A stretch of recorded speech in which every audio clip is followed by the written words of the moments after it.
Hello everyone and welcome back to the SteemTrail Gaming podcast. Today is the 21st October of 2018. My name is Kralizec and I will be your host for this evening. The second host with me today is Tygergamer. Hey Tiger, how are you doing today? I'm doing excellent. How about you? I'm doing pretty good. Pretty good. So let's talk video games. Alright, let's do it. So, let me go first this week. I've played a game which was actually quite fun called Second. I know the name is dumb. I will give you that if you want to complain about that. This is an RPG roguelite card game. And it comes with a very interesting mechanic. Comes with a mechanic that there's no drawing in game, which first when I heard about it was like, how the hell do you do a card game without drawing? That doesn't make much sense. Well, what they do is essentially you have these 5 slots where you can put up to 3 cards per slot, and when you use a card, it gets put on the bottom of that stack of cards. And you just cycle through them, and each of the cards has a limited use number. And when you run out of cards to use, there's like a very super basic card that, you know, is shitty compared to the normal cards. So it's all about finding a balance between the cards you have, using them in combination with each other, upgrading them to be as good as possible. And honestly, it's quite fun. The game has an amazing aesthetic. It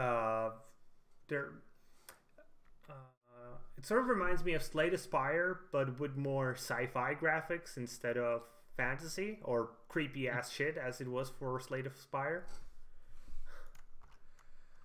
And I've played through the campaign. It does have a single player campaign. And it also has like a endless mode where you just play until you die. I do have a few complaints. Apart from a few technical issues, which include for some reason, whenever you turn on the game, it repeats the tutorial for you, like every single time. And it takes like 12 seconds to get rid of it. You just click next. But dude, I finished the campaign. I already know how to use the cards. I know that this is my health. And a weird issue that sometimes if you alt-tab out of the game, it will just freeze. That's honestly fine. But if I go to the mechanics, it does need something like a explanation book where you can go in, read about all the mechanics, all of them be well explained, because there's a lot of mechanics in this game, and until you get to really understand them well, they can be quite confusing. There's, for example, one mechanic that I still don't understand how it works. It's called hurt. So when the enemy is hurt, there's certain cards that can either deal more damage or aren't available to deal damage before the enemy is hurt. And so first I was thinking, so I cannot use this as my first card. The enemy has to be damaged. But that's not really true. The closest I think I've gotten it is that you have to damage it in that round for that card to be able to do damage. But then there are mechanics I just haven't used, because I just was like, I have no idea what this does. I know what these do, and they work well together. So I'm not going to use that. And it's sort of sad because there are so many cards in the game. There's like 1,000 cards, 1,000 different abilities. And honestly, I used like 50. Because they worked well together. They were getting me through all the encounters. So even though I was getting tons of cards, I was just not taking them. I was just like, you know what? I will put this back into the pack, because you can like this. You like get a pack of cards and you say, okay, I want this one. and all the rest go back into the pack, and it increases the level of the pack, and it gives you a better chance to get better rarity rarity cards in the pack. So I would just take the ones I liked, and the rest I would just go away. Shoo, I don't like you. And in the end, this actually led to the fact that I already had like a set of cards. Like middle campaign, I had a set of cards I was satisfied with. They worked well together. I had no problem going through encounters. And the packs I was getting were just useless. I really didn't want...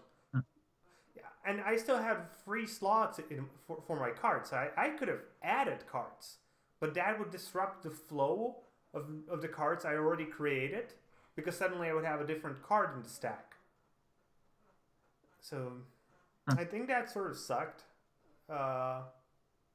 And the game is really punishing, especially in the beginning. I had a huge problem, like, for the start. I was really frustrated. I was like, am I doing something wrong? I'm not understanding something. I was losing constantly, because I didn't realize the game is actually set up in a way where it expects you to lose in story mode.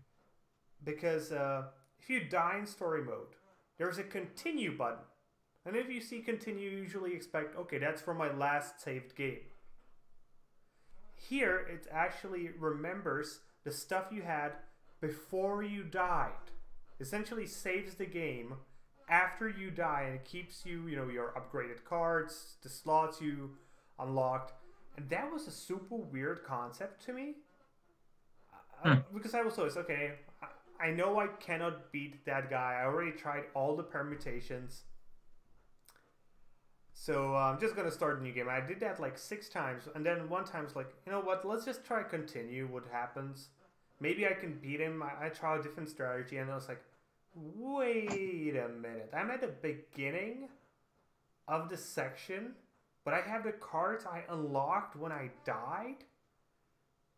So that was a confusing mechanic. That needs to be explained better. Yeah, really the game just needs, like... You remember... In Civilization games, there was like Civilopedia.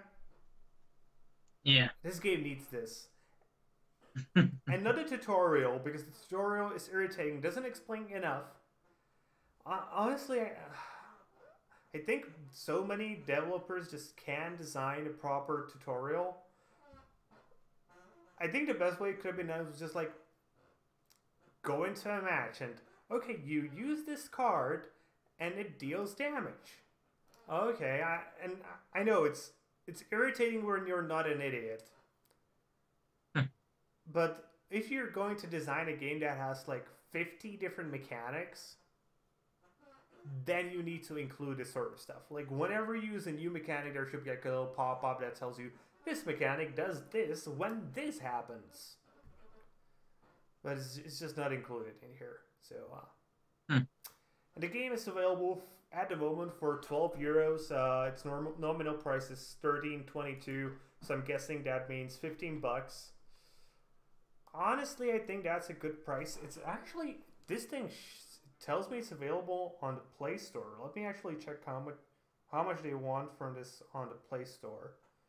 This could be a fun game on the cell phone. I didn't notice that actually, to be honest. Second.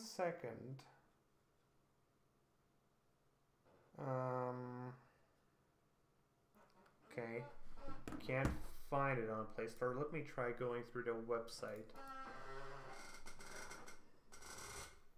Get it on... Okay, it says it's on Android, but like, it's not like... There's like 2 links here, one to the Steam and one to play. None of them are clickable. And then there's a link to Steam, but I don't see the... Maybe it's not on Android yet. Second Android game. Yeah, it seems not available on Android right now, but if it's free to play on Android, I'm gonna get it. Because this is actually a fun roguelike game for when you're offline. Yeah. And that's the only sad thing. It doesn't have multiplayer. Though it might be hard to make this one into multiplayer. I will give them that. So yeah, honestly, I'm gonna be writing a review of this tomorrow, publishing it probably Tuesday. I'm not sure. Okay. But I think I'd recommend it. Maybe wait for a sale, or wait until it leaves early access. It's either that or that. You know what? Since it's on early access, that might be why it's not available on the Play Store yet. So. Yeah, but it's saying it's coming in October 2018 to Google Play Store as well. So maybe, I don't know. Okay. I'll keep it in check. I should also mention I've gotten this game for free from the devs. So I'm gonna email them and ask when is it coming to Android as well. Yeah. Okay, so what have you been playing this week? Well, I'm gonna play one game this week, and that's Fist of the North Star: Lost Paradise. Oh. Again, a game with a short name. Yeah. But yeah, it's made by the same people that made the Yakuza games. And this game is like a mix between Yakuza and Mad Max. It's like an anime version of Mad Max. That's the best way I can describe it. Yeah, I'm looking at the trailer, and yeah, this is obviously not my thing. Yeah, of course not. No, it isn't. But tell me about it. Is it good? Oh yeah, I'm like 15 hours into it. I've been really enjoying it. Of course, you get your fighting mechanics. In this game, you'd like at some points you can hit your enemies' pressure points and make them explode into bloody bits. So essentially, the Doom glory kills. Yeah, pretty much. But also, I'll also mention this too, but I did not do it because I want to see all the blood and gore I can in this game. And they actually have like a thing that you like turn on and off the gore in the game. So if you're not a fan of the gore, you can just turn that off, and they'll censor out the gore. I honestly don't get why people do that. Like, if you don't want a gory game, just don't buy a gory game. Yeah, really. But then also, one of the main things that really stands out to me is some of the mini games. Okay. There's like one where where you're a bartender, and you had to do these different commands in order to make a cocktail for your customers, and that right there is pretty fun. And then also my favorite mini game would have to be death batting. Death what? Batting. Okay, I thought I understood bathing. And in a game made from the Yakuza guys, it would not surprise me. Yeah, and pretty much what death batting is you gotta use like a beam from a destroyed building, and instead of hitting baseballs, you actually have to hit bandits that are riding on motorcycles. You have to see how far you can hit them across the field. Why can't you play normal games? Remind me again. I think last week it was quote unquote I take acid. Yeah. Which I don't. Yeah, that's what every person who takes acid says. Which I don't. So, what do you recommend it? Oh yeah, if you're on PS4, now if you're a person who likes graphics, if you judge a game by the graphics, I'd say wait a minute, wait until it goes on sale. But if you want to play a weird ass game, go and play this game right now. It's very fun. I think that's a fair point. So, another game I played this week is called Blitz Keep Unleashed. So again, disclaimer, I've again gotten this game for free from developers, so I might be biased, but I don't think I am when I'm gonna say this game is not really up to par. This is a port of a mobile game, actually, called Blitz. And essentially a combination of a dungeon crawler and pinball, I guess, or billiard, whatever you prefer. Problem is, the game just isn't fun on PC. So what the game is about, you're this knight and you're venturing through dungeons and trying to get to the end. That sounds fun. Even the mechanic where it's sort of pinball-y because you just, you know, say where your character goes and it just bounces around until it gets to one of the points where it can stop. That actually sounds like an interesting and cool idea. It's not. Really, I guess it was fun on mobile because, you know, they're very limited with what you can actually do mechanically, and this is a game that's perfect for the shitter. I will give you that. But on PC, it's just like, okay, draw, shoot, wait. Okay, draw, shoot, wait. Draw, shoot, wait. Okay, next room, draw, shoot, wait. Draw, shoot. Occasionally, there are like puzzle levels where you have to figure out the correct way you should bounce. Those are fun. And the bosses are actually very fun. Those have mechanics. The monsters, they just wander around and you can hit most of them. Just the ones that have this little skull above them, you cannot hit them. If you hit them, you instantly die. When you get to the boss, there are literal mechanics. Like, there's a boss that just jumps to the air and you only see his shadow, so you have to avoid where he attacks. There's like a boss who has like 60 arms, and the skulls, like where you cannot hit it, it changes with time, so you have to plan your route.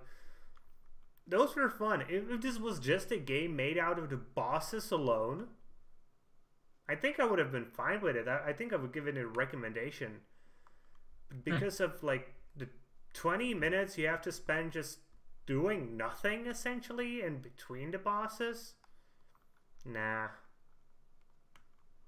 And for €7.39, so I'm assuming that's like $8.99. Dude, that's too much. Game cost like $3 on mobile.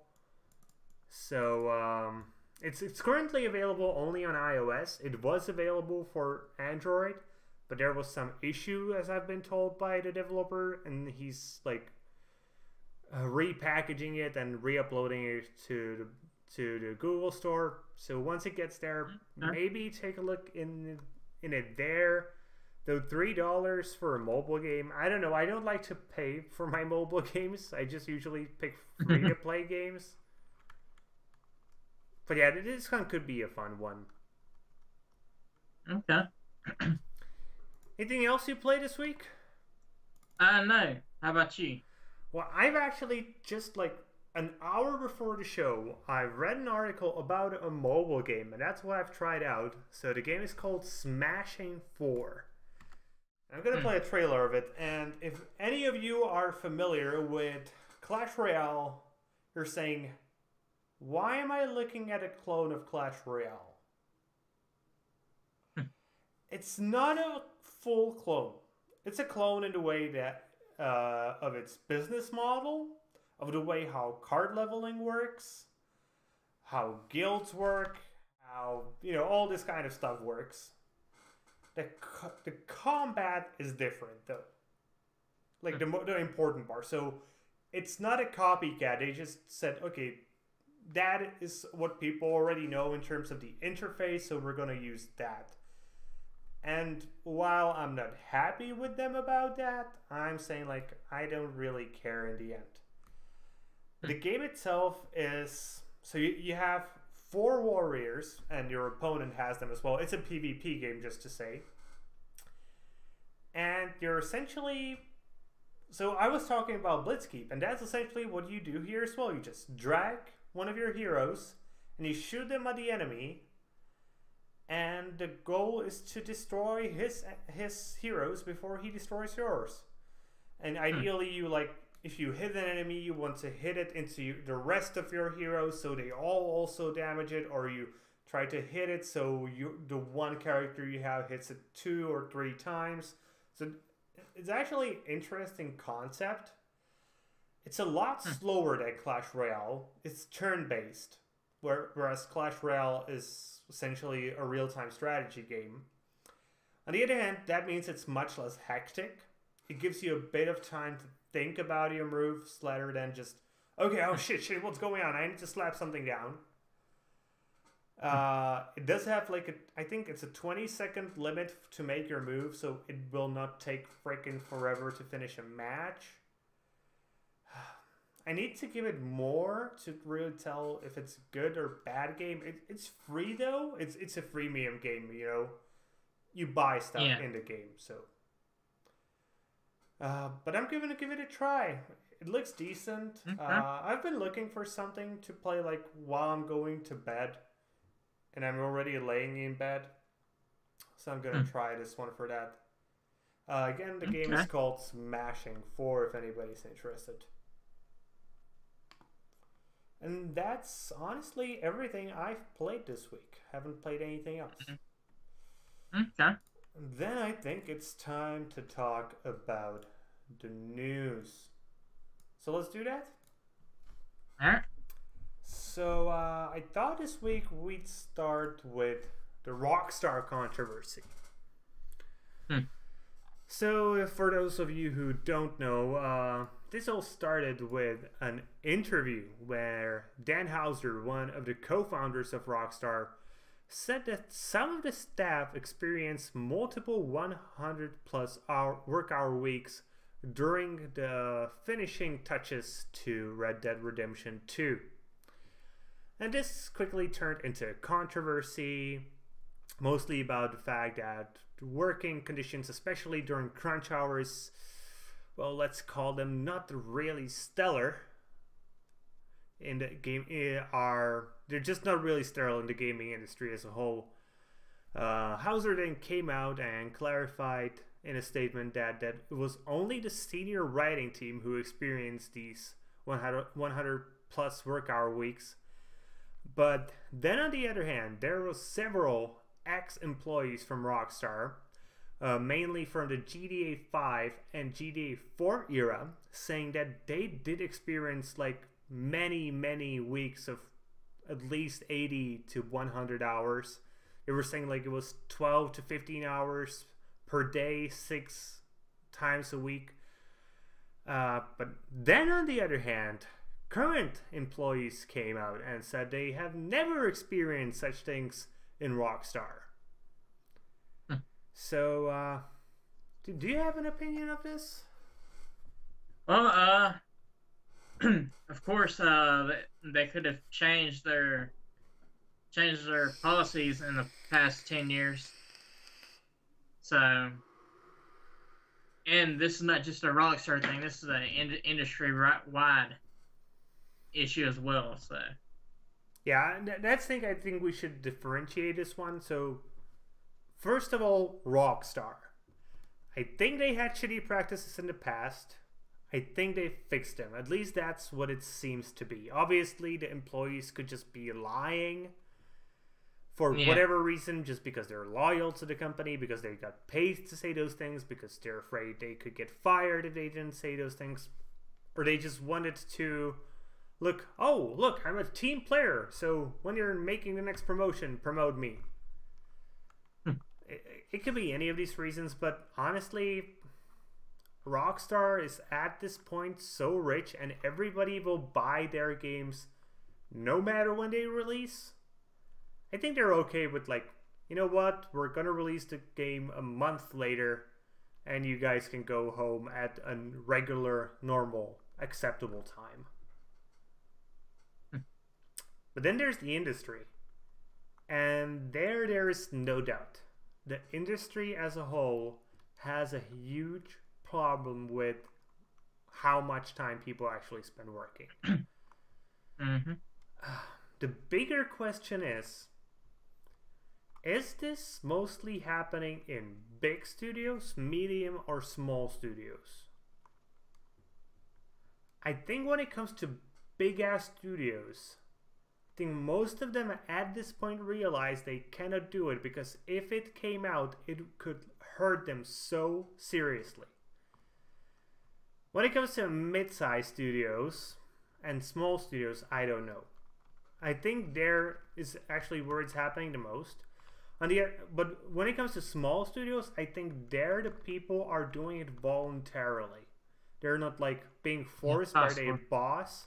It's just, okay, if our game doesn't sell well, we will go bankrupt. And there's 4 of us, and we all have a stake in the company. So, but when it comes to the mid-sized studios, I don't know there. What do you think? I would say in terms of large, small, medium, I'll say it's a mixture of all 3. Because some might have crunch time, some might not. So yeah, that's a fair point. But yeah. I think it will mostly be happening in like the mid-sized companies. I think the big ones just nowadays are like, we cannot afford that PR. It will. Remember what happened to EA last winter/spring. It wasn't even a big. It was a big controversy. Their stocks fell like $3 billion. They're afraid of public relations at this point, and not only EA, it's all of them. Yep.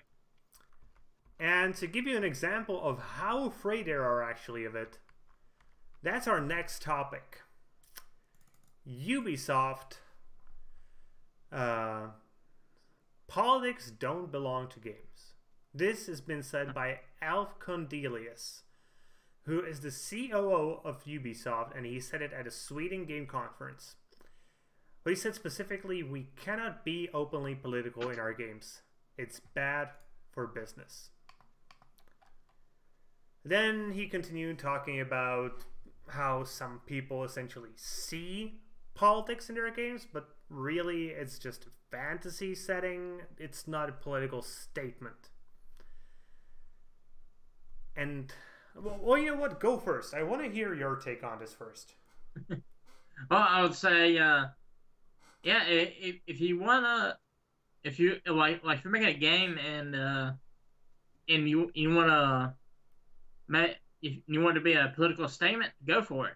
But don't expect every game to have a political statement in a game. Mm-hmm.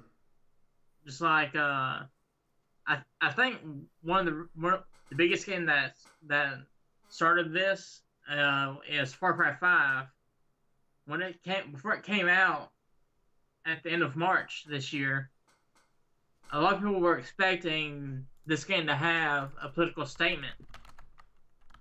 When it came out, there was a lot of complaints saying, "Oh, this ain't political enough." So yeah, don't expect every game to have a political statement. If a game does have a political statement in it, you'll know about it. So I think I sort of agree with you, but I would take a different spin on it. I think, again, same thing as you said. If you want to make a game with a political statement, go for it. Yeah.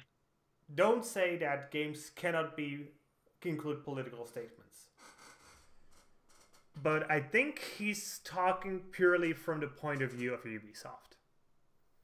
Ubisoft is a huge ass publisher house, and the majority of the games that they create are targeted at the very core of mainstream audiences. Mm-hmm. Which, if you don't know what that means everybody.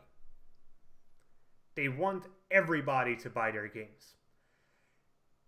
And if you put a political statement into a game that is targeted at everybody, suddenly it's not targeted at everybody. It's targeted at the people who agree with that political statement. Well, let's use a really dumb example. Let's say they would make like a whale fishing game.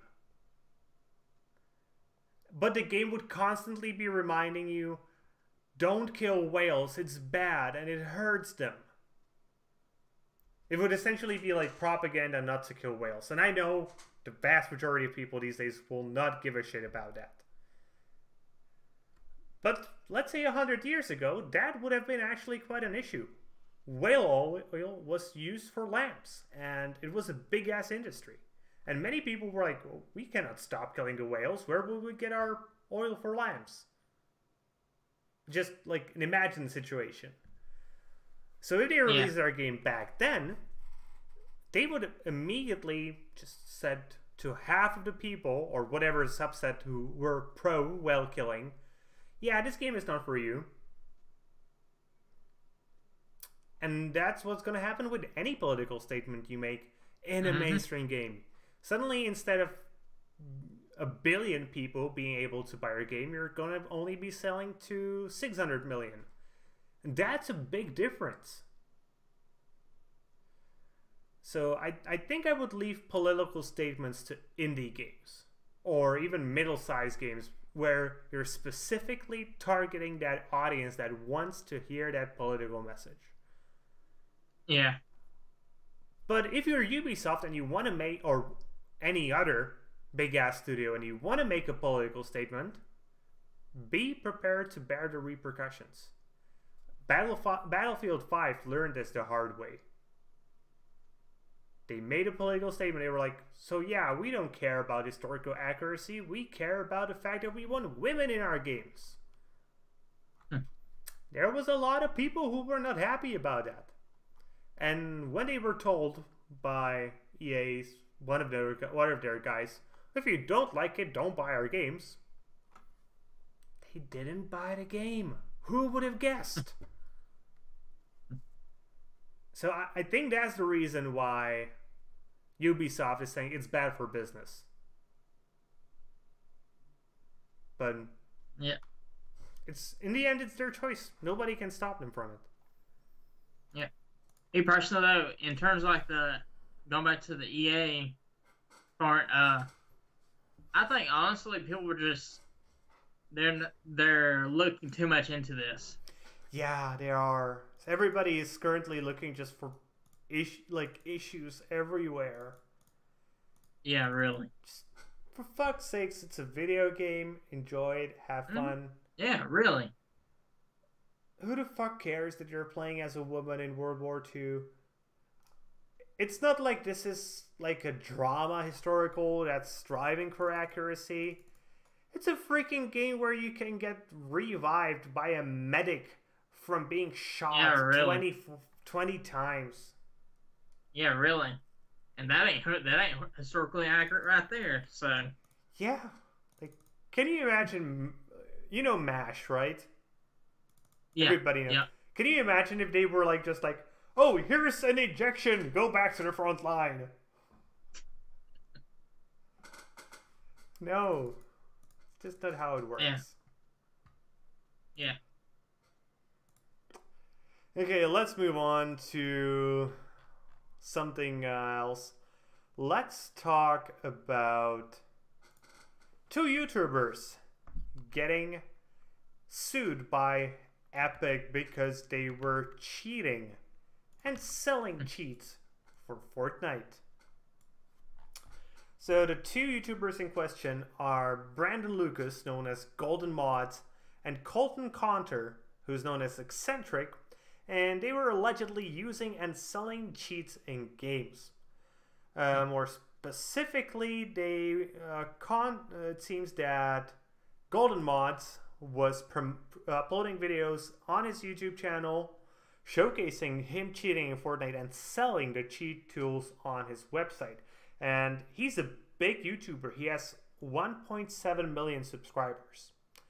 Conter is getting sued because, well, sometimes he played with mods.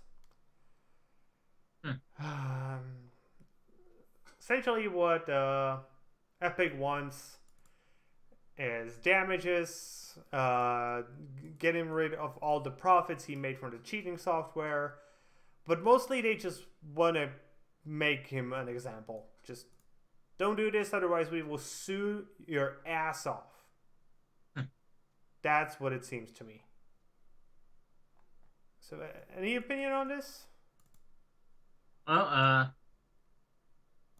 Epic in a way is on the right on this because they're pretty much selling cheating software to get an advantage in an online game. So hopefully they'll learn from this, and this will be a good example. Well, when it comes to the example, on one hand, I really hope they don't like have to pay super large amounts of money because let's face it, Epic doesn't need the money. No, they do not. But on the other hand, I think they will be forced to sue for a pretty big sum.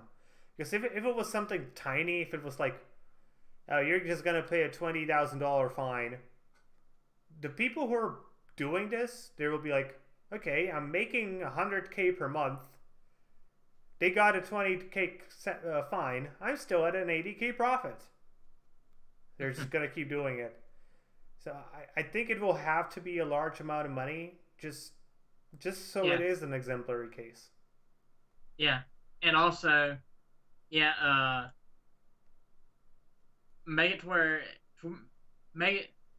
it to where they like the two people that are being sued, hopefully the amount of money that they get sued for, they'll be able to pay it off as well. Yeah, it shouldn't be just ruining their lives. Yeah. That's fair.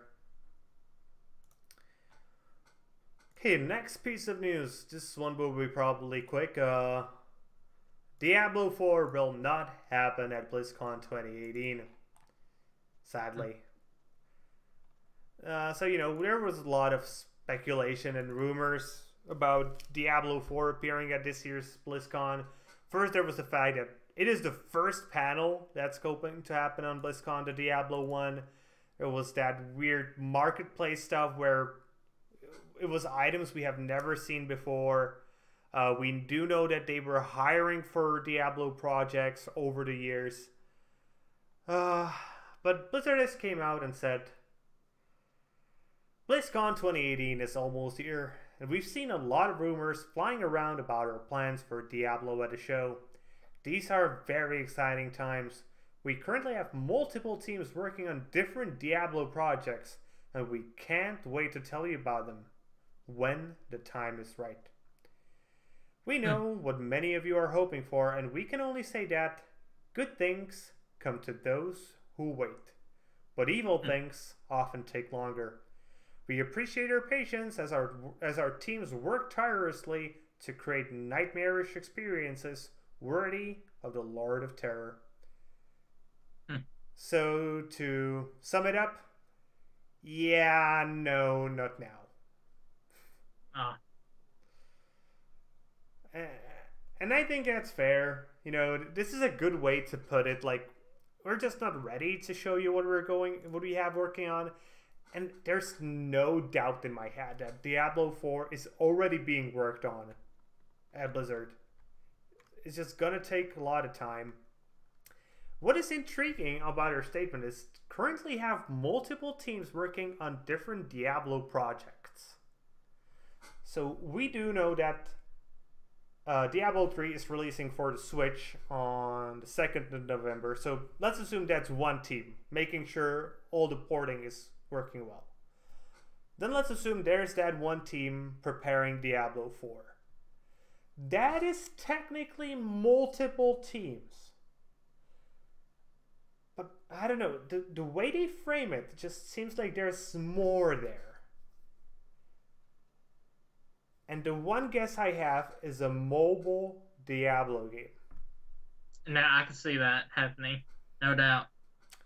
And you know what? I'm just gonna say, I think this is gonna happen at this year's BlizzCon. A mobile Diablo game. I don't think it's gonna get released It's just gonna get presented. And I don't think they would present it if it wasn't for Bethesda and their Elder Scrolls mobile game. What's it called? I forget. Blitz? Blitz. Yeah. Yeah.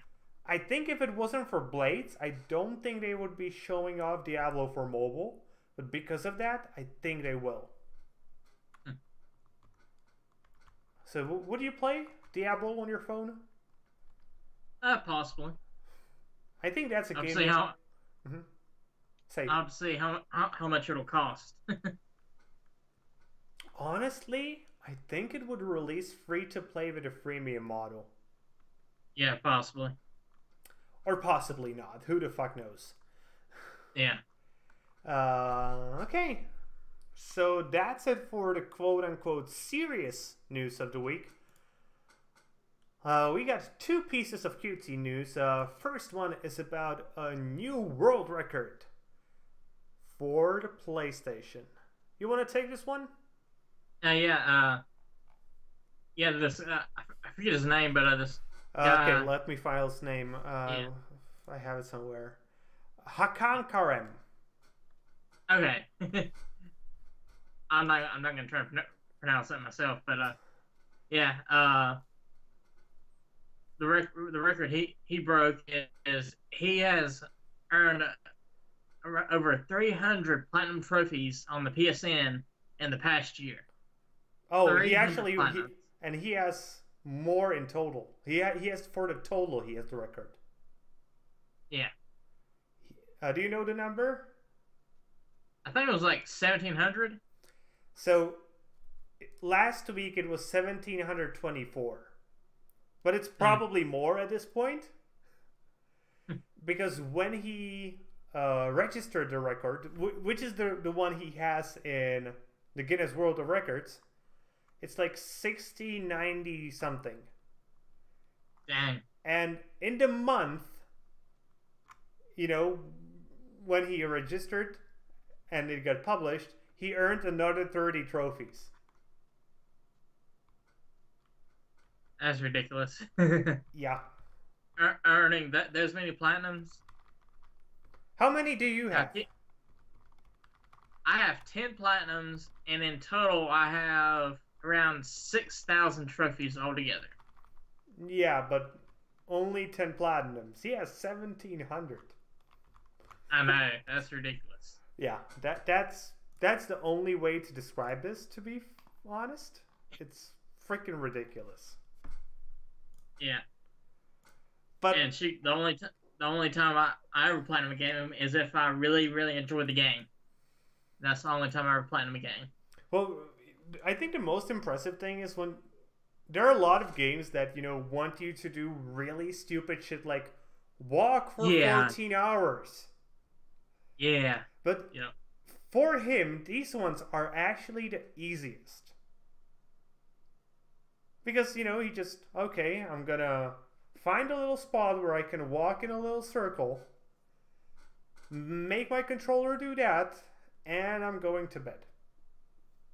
Yep. That's what he does for these kind of achievements. But obviously there are achievements that require skill, so he's probably a good gamer. I've read a lot of comments saying that, okay, that's probably not him. That's just, him and like few guys playing on the same account. I think the Guinness World Records, they actually check pretty hard to see if the records are legitimate. So maybe one of his friends helped him with let's say 100 of the records. I can't do that. Can you do that one thing for me? But I think the vast majority of them will be his. Yeah. And not to mention, if it were multiple people, he would either have to have all the games on discs, or they would all have to have access to his account and have all the same games as he does. Oh yeah, that's what it's postulated. They're like 4 people using a single account. Yeah. But either way, congratulations, Hakan Karem. Yeah. That's ridiculous. Get a life, man. We're the ones talking, aren't we? Yep. I mean, shoot. My last platinum I got was with Marvel Spider-Man. I don't think... let me go to Steam. Okay, so let me go through the games I've played a lot. So, Atomega. There are no... I have 8 out of 31 achievements here. That's a game I played a lot. Celeste. 18 out of 30. What else? Gothic 3. There are no achievements here. Jets and Guns. Oh, right. I had that as not a Steam version. What else I played a lot of? Seabay. 5 out of 8. So yeah, I'm getting there. If I wanted to, I could get that one. What else? So Rocket League.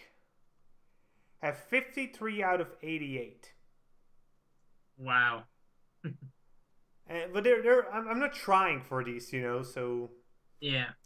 That's a bit different. How about Ziggurat? I have also 30 out of 38. I'm doing well. I could get this one if I wanted to. Yeah. And also for me, it was like... Some of them sound fun, like reach floor 2 without getting damaged. Yeah. For me, if I'm going to platinum a game, the game, if the game has like, beat the game on this difficulty, beat the game on this difficulty, I'll go, nope, I only have time for one playthrough. If it allows me to get a platinum in the first playthrough, I'm like, yeah, I'll do it. And if the game does not require me to do something stupid, yeah, I'll do it. Yeah, I would say it doesn't even have to be like the first playthrough. If it's then like, okay, go back in and kill 57 chickens. That's fair. But requiring you to play the same game twice, no, not really. Yeah. Okay, then let's go to our last piece of news. And this one is just a little fun Twitter exchange between Elon Musk and Fortnite. Well, technically it started by a guy called Mike Murphy, who wrote an article titled Elon Musk buys Fortnite and deletes it, and puts in a fate quote by Elon Musk, "I had to save these kids from eternal virginity." So that itself is pretty funny. That's a good title for an article, man. But then, yeah, it is. Then Elon Musk actually saw this, and he tweeted, "Had to be done. You're welcome." And then it started.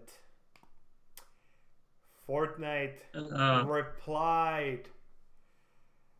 And it started with making fun out of him for his SpaceX project. Saying, "A whole decade, Elon Musk?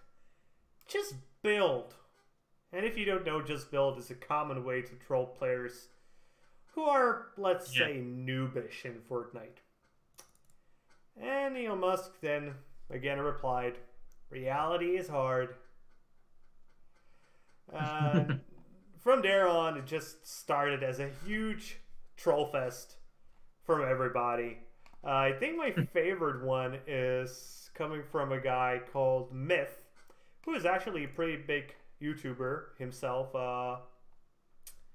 Let me actually see how many, like, I don't know. He has like 1 million or something, guys. But he replied saying, "Excuse me, Mr. Musk. I think it is important for me to state that I've actually lost my virginity after playing Fortnite." And Mr. Musk, being the savage stoner he is, said, "Online doesn't count." And there's plenty of other examples. I highly encourage you guys to just go read through that. And I also want to say this. Both sides know this is just pure fun. Elon Musk is quite positive about games. Fortnite or Epic, obviously, like Elon Musk. Yeah, but I was so glad when I made the gaming news article about this one. It was no controversy, nothing serious. Yeah. Just pure fun. It's something that we don't get so often in the gaming industry, sadly. Yeah. Yeah, that's true. So I was quite happy with that. And that's it for the news for this week. Unless you think we should add some topic. No. We first covered all the major stuff that happened this past week, so. Mm-hmm. So, let's do recommendations. First game I would like to recommend is called Idle Dungeons. This game seems to be a dungeon crawling RPG game that is also a clicker. Which I'm like, what? How does that work? It does have pretty cutesy graphics. It looks like a more cute version of Minecraft, I would say. It's coming on the 26th. I don't know whether it's going to be any good, but I'm going to give it a try. Maybe it will be. Because next week for games, it's not that exciting, to be honest.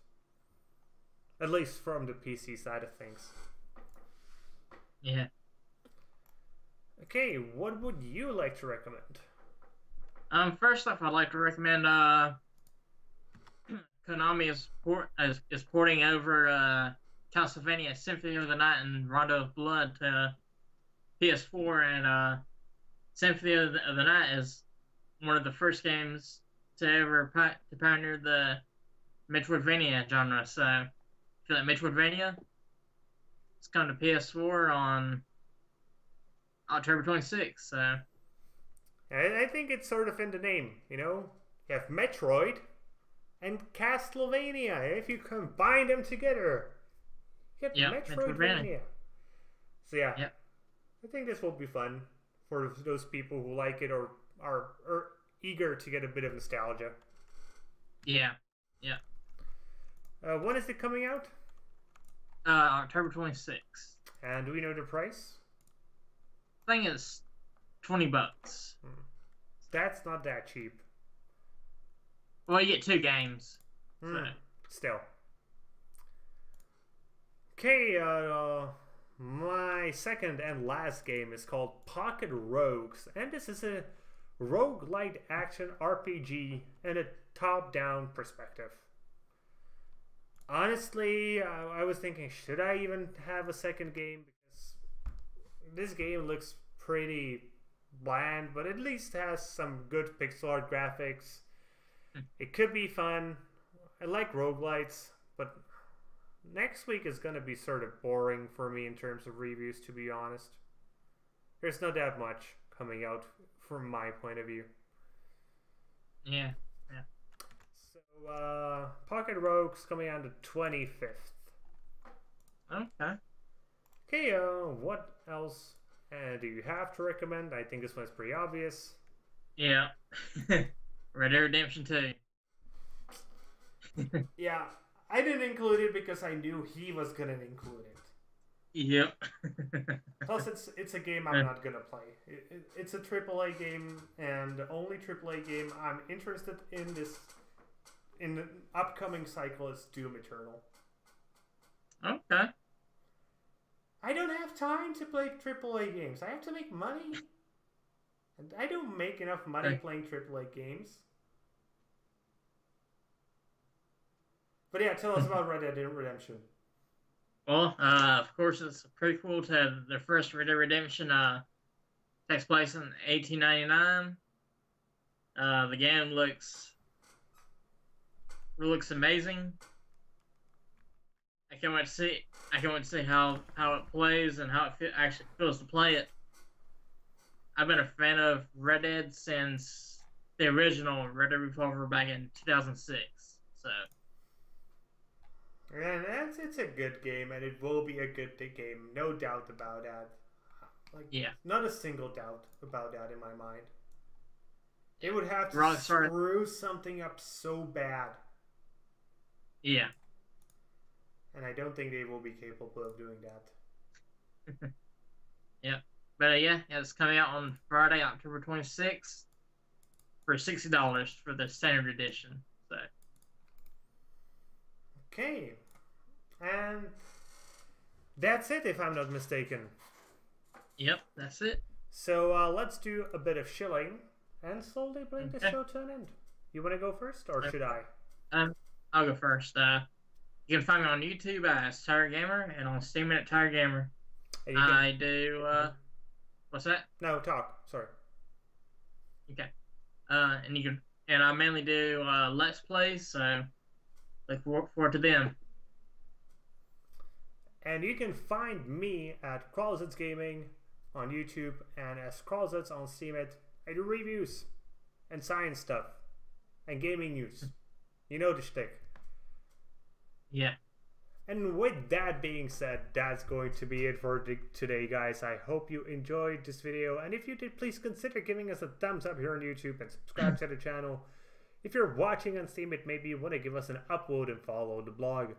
Either way, be sure to leave a comment and be sure to tune in tomorrow because the Gaming News series returns tomorrow. Who would have guessed? See you guys later with more gaming content. Yeah, have a good one.